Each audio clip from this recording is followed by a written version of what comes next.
I'm now at Silverstone and there are a few interesting products. So we'll start with the Milo 12 that's right behind me.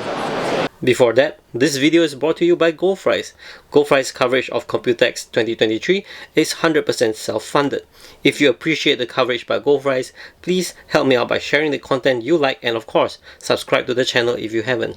As always with Silverstone's compact build, it has this kind of signature tall, or if you put it horizontally, it'd be slim kind of case. So let's start with the size of this one, of which you can see two drives, and look like you can mount a bit some more stuff over there. And you can see the graphics card backplate, and this is an ITX motherboard and small form factor SFX power supply, clearly with a low profile cooler, and you can actually fit larger coolers. And over this side, let's have a look. So the graphics card is on its own chamber, and then over here you can see the motherboard's backplate. It has an opening, a cutout, so that you can have the cooler's backplate mounted on the motherboard. And that's pretty much it for the Milo 12. It's a bit big, but at the same time it's nice for those of you who want to have something that's for this kind of slim and tall setup, or as like what I mentioned earlier, laid horizontally short kind of setup. So this is the Milo 12. Up next we have the Sugo 17. Now I'm a fan of the Sugo 13 and the various others, but this is the 17 and it is huge. So you can see at the top here they've mounted 320mm fans. I felt a sharp thing just now, but apparently I've mistaken. Everything looks good, nicely cut. No sharp edges. Really nice, as always, as expected with Silverstone's build. And over down here, let's have a look. So basically these fans are intake, and then the graphics card is here. As you can see, it's placed this way with the fan on the top, unlike the usual orientation where the fan is at the bottom. So it feeds the fan of the graphics card and exhaust over here. And then over here there are three intake fans. These are the AIO, is an AIO fan. And let's move over to the other side. So over here you will see there are even more fans. So really the Sugo 17 here is really packed with fans. Power supply here is an SFX power supply, and this is an ITX motherboard with EM4 bracket, clearly. And over here, interesting, fans of what, 80? I don't know, but there are 4 fans. So what happens is these 4 fans actually exhaust the hot air.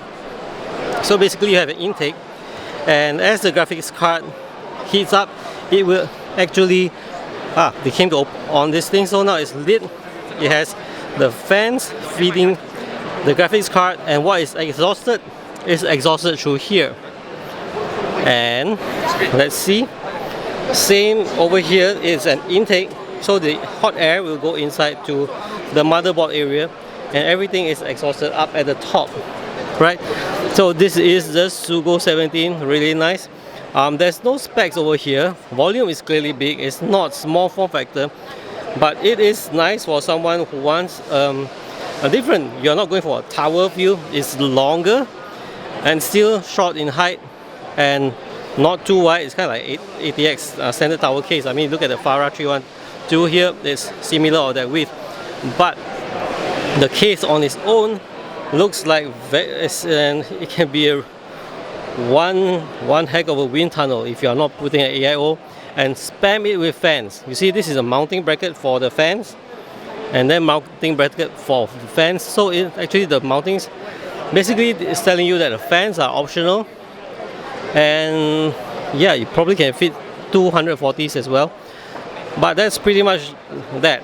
So you can really go all out to feed the graphics card, or maybe if you don't want to feed the graphics card, you can have it as an exhaust for some reason. Well, that's it for the Sugo 17. Alright guys, this is the highlight, not just for Silverstone but probably for Computex. This is called the IceMyst. It has a 240, it has a 360, it has a 280, it has a 420, and what is probably caught your attention right now is this. What the heck is this thing? Okay, let me start by, I've been given permission to do this. So basically this is the cover first, alright? There's connection to the pins, and all you have to do is connect it on, and it's lit. These things,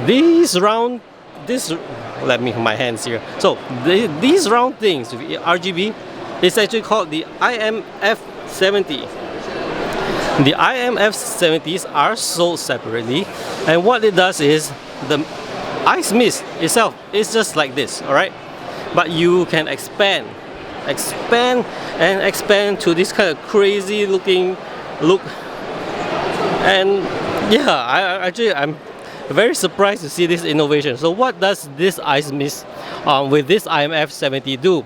What happens is, in a typical setup, like for example, if you have a very powerful system, your VRM heatsink will probably be over here and your DDR will be over here, right? And typically in a setup, you will not or may not have sufficient airflow. A real case exhaust fan will be over here, but you want the air to flow down to the VRM heatsinks. So this is where these fans come in. And in some cases you have RAM sticks, especially when you have 4 DIMMs, the heat will be pretty much caught there, and typically there's not much airflow, at least no direct airflow. So what it does is you can have multiple of these, like in this kind of configuration, where it actually moves the air across the DDR heatsinks. And last thing I want to show you is that the location is not fixed. So it's tough to move. It's actually firm, but you can actually twist it around to the orientation that you like. See, so you can buy 2. And I know there's a tube over here, but still, at least when you move it to the side, there you can have some airflow going across your DDR. So that's I guess that's all I have to say for this one. So overall, fascinating stuff from Silverstone. The IceMyst is certainly interesting. I'm definitely looking forward to try all this. And that's it for my coverage over at Silverstone booth. Alright, see you guys in the next one. Bye.